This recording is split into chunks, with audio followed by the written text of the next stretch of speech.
Hi everyone, I'm Lauren and welcome back to my channel. This is Light in Lavender, where we talk about all things books and my own writing journey, and today I have got my double FairyLoot unboxing for you.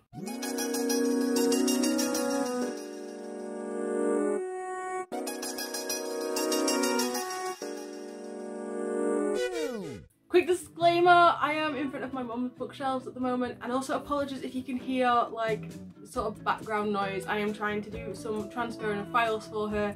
It's taken a while, so I thought I might as well film a couple of videos in front of all these wonderful books whilst I'm here. So the first box that I'm going to do is my July adult FairyLoot box. I don't know what to think of this. I've seen that Wonderness has done a rant about this book, well, just the adult books in general.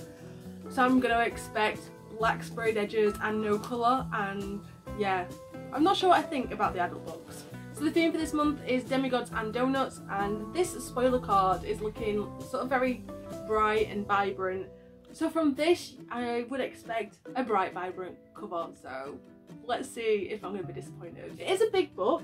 It fit the entire volume of the box, so I guess that's a good thing.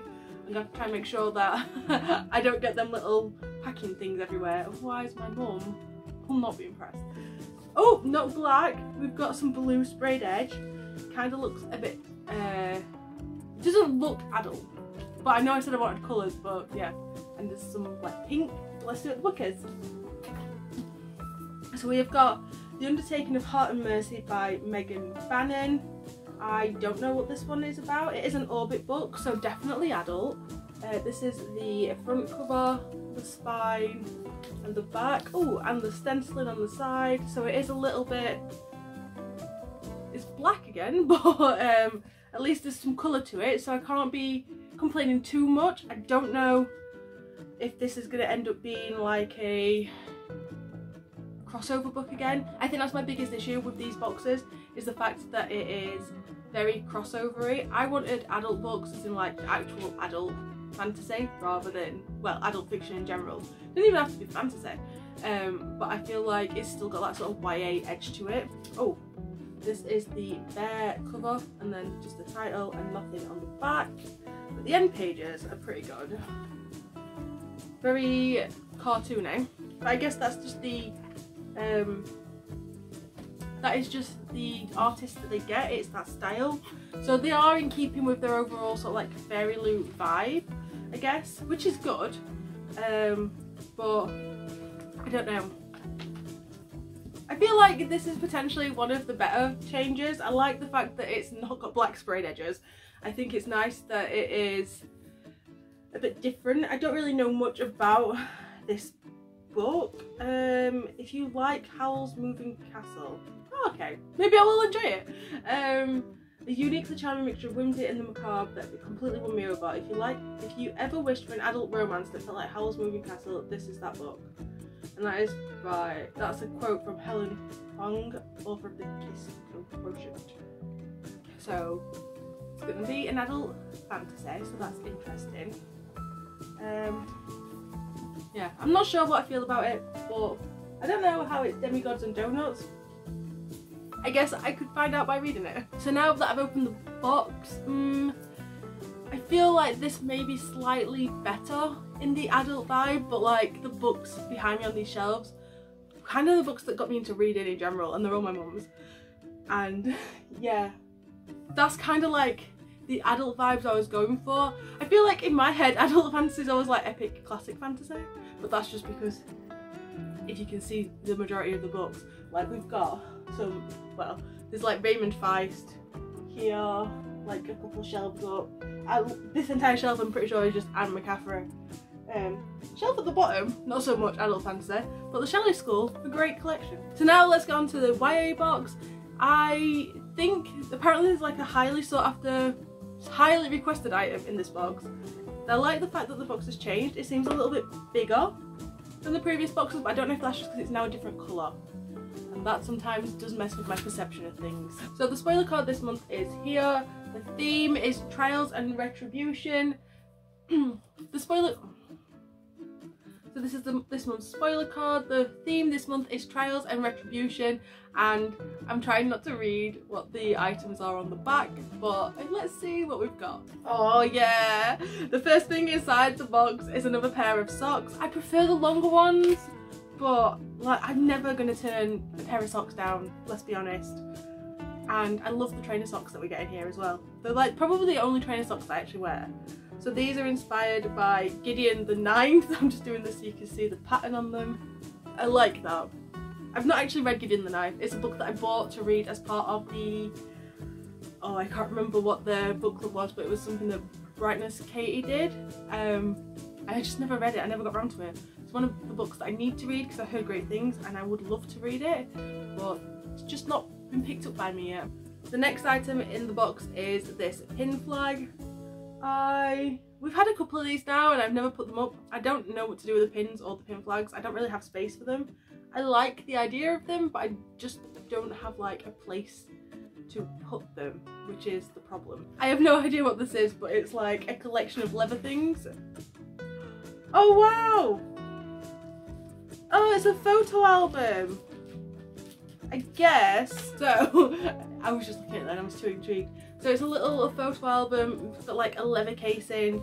I guess it's not really a photo album. You can put the art prints in here or the spoiler cards. So, let me see. Is this the highly requested item? Because I can't imagine that many people are asking for it. Yeah.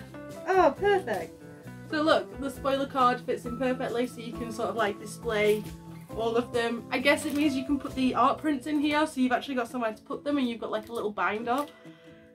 I can see why people might want this, but I don't really use... I don't know, it's just a bit disappointing if this is the like big item for the box, because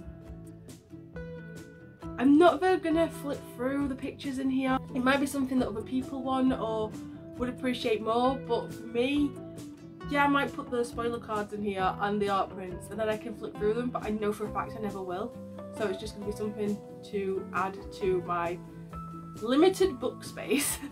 And yeah, I guess you could just put normal pictures in here, which would be kind of nice, but I'm not sure on this one, to be honest. The next thing we've got is inside this bag. I've just read what's on the tag, but I will show you what they are. I'm sure you can guess what they are by the noise. Oh, there's 3 of them. We've got 3 metal straws inspired by lore. The only way they're inspired is that I'm not sure if the pattern's showing. I don't know if you can see, but there's sort of like a Greek freesia pattern on the straws. So I would say they are probably like, I wouldn't have put these as lore inspired. You could have had these as the fandom neutral item, but I know for a fact it's going to be that because my little adventure is nothing. I do like these. I love the idea of carrying straws around with me so I don't have to use plastic ones. Do I remember to use these ones? No, I don't. Oh, and I've got another straw brush. Always useful. I don't really go out to drink that much, so I like the idea of them, and I do carry the other ones. I think it was the sea themed ones that I got, but yeah, I wouldn't have... I don't feel like straws should be fandom based because you can't really put much on them, and anything you do put on, because it's going in water or some form of liquid, it's just going to come off, and yeah, I'm not sure about that one. I forgot that this month had the little collectible sword. So this one says Leela letter opener. I have no idea what Leela is, but this is the collectible sword from this month. It's the same on both sides. There's nothing written on there. It's kind of cute, but they don't really work as letter openers because I've tried before, and it's kind of cute though. They are cute for people who want to like display them, but they just gather a bit of dust for me. This month's tarot cards, we have got the Hermit and Strength. I don't know the fandom these are from. What a non-surprise, but I do like them. I love the pattern. I feel like this round of tarot cards are looking more realistic than the previous ones. The previous ones kind of that more like, not cartoony, but sort of anime-esque style, whereas these are a lot more person-like. So now we're on to the book. I'm just gonna say now that I'm a little bit disappointed with this box. There's not really been anything that's wowed me out of here. I always try and put like a positive spin on it, like, oh, people might really enjoy this, but for me, like, the socks are probably going to get the most use, let's be honest. So let's get on to the book. We have got a blue sprayed edge. There is a tiny bit of damage on the sprayed edge. I don't know if you can see. It's not something that like I would really complain about. It's just clearly when it's been sprayed, it's probably been knocked against something. I have no idea what this book is, so let's see what it... Let's get all the stuff out of here first. I always do that. So we've got the fairy scoop, and the theme for next month is Tell Me Lies. Ooh, Gilded and Romeo and Juliet. An item inspired by a mix of fandoms and a fandom neutral item. I do like the fandom neutral and like mixed ones. I feel like they work better. And this is the awful letter. I love like this. Things like this you could put into there, but I don't think I will. I like the little bookmark. Okay, so the book for this month is Darkening by Sunya Mara. I really should like pay attention to new releases because I never know what these books are.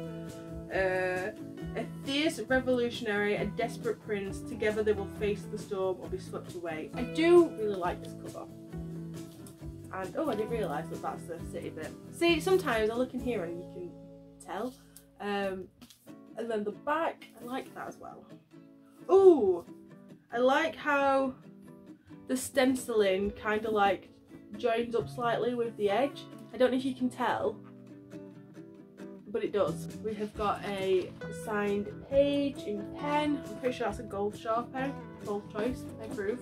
The underside of the book has this foiling on it, and then the spine, there's nothing on the back. And then we've got end papers. I feel like the end pages in this book are slightly more adult than the end pages that we got in the adult book, which is kind of like backwards in my thinking. Yeah, actually, the more I think about it, the front of this book as well would remind me more of like an adult fantasy book. So is this another crossover from YA to adult? I literally cannot tell the difference between the books they choose for YA and the books they choose for adult. I don't know how they differentiate or what their deciding factor is, but it seems like a lot of the decisions they're making is very crossover based. I really like the sound of this book. I've just quickly read the blurb. So it's kind of like enemies to lovers-esque, or like rival. I guess it would be more enemies to lovers. The prince and the revolutionary on opposing sides. The prince's mum had the revolutionary's mum sentenced to death. So it's definitely like that enemies to lovers vibe, which is a great trope. I do appreciate that trope. I think when it's done well, it is amazing. But I'm not entirely sold on this box. I think I'm not sure if I'd have picked up the book myself. And pretty much the only thing that I can see myself using a lot of is the socks, because I pretty much just wear, like, my socks that I wear pretty much are just the FairyLoot socks, so you know, those are the ones that I pick up. But yeah, I might use the straws. I do always chuck them in my bags, so I've got them, but like I said, I don't go anywhere where I need to use straws a lot. I mean, look at them books together. I get that that's kind of like the adult romancy vibe, and that's a bit more like dystopian-y dark vibe, but I don't know. I just can't make up my mind why the covers are so incongruent. Yeah, incongruent to like the ideas. I don't know, I'm confused. But let's go through the spoiler card and see what the fandoms are. I think most of them had them on, but I'm not entirely sure. So the metal straws were designed by Team FairyLoot, and it just says keep yourself hydrated using these metal straws featuring a beautiful Greek pattern, but on the label for them it definitely says lore metal straws, so it's almost like they knew that they weren't really a fandom inspired, they're just Greek mythology inspired. The collectible letter opener was designed by Jez Hawk and it was inspired by Lila from A Dark Shade of Magic. Never read that. Print album designed by Chatinora. Fits all of the art prints and the monthly theme cards, which I thought is what it was for, but again, one, it'll get filled up really fast with the number of things that you get, and two, I'm just never gonna look through it. Maybe I will fill it up with past art prints and gift it to someone who would appreciate the idea behind it a lot more than I will. The pin banner was designed by Blanca Design and is inspired by Dance of Thieves by Mary E. Pearson. Never heard of that book. And the Gideon socks were designed by Forensic and Flowers. The tarot cards were designed by Rs28 and feature Sloane as Strength and Dane as the Hermit, and they are characters from Bloodstone by Deborah Falaya. I think we've got that book. I'm pretty sure I've not read it because I've barely read any of the FairyLoot books. But those were all of the items from this box. Overall, I'm a little bit disappointed. After last month where pretty much every item I will be using, to this where it's like, I'm probably going to fill up an art print book and sell it or gift it or something, that give it to someone who would appreciate it a lot more pretty much. I am feeling a little bit let down, to be honest. It seems like for £35 it's not really worth it this month especially. I'm not entirely sure on the adult books. I think I need to start reading them and see if they are actually hitting the mark with adult books, because I feel like that's the subscription I'm going to get rid of first if I do get rid of anything, because I'm not seeing the point in it, to be honest. I don't understand the books that have been chosen, and I don't understand the decisions that they're making with the covers. So yeah, it's kind of been a disappointing month for FairyLoot. Let's put it that way. Let me know what your thoughts are on the books and the items from the YA box. Do you think it's worth the price? The adult book on its own is £24. So like, that's a £24 subscription for this book and for all of them. And then the YA box is like just under £35, so I'm spending nearly £60 a month on this, and it seems like a lot.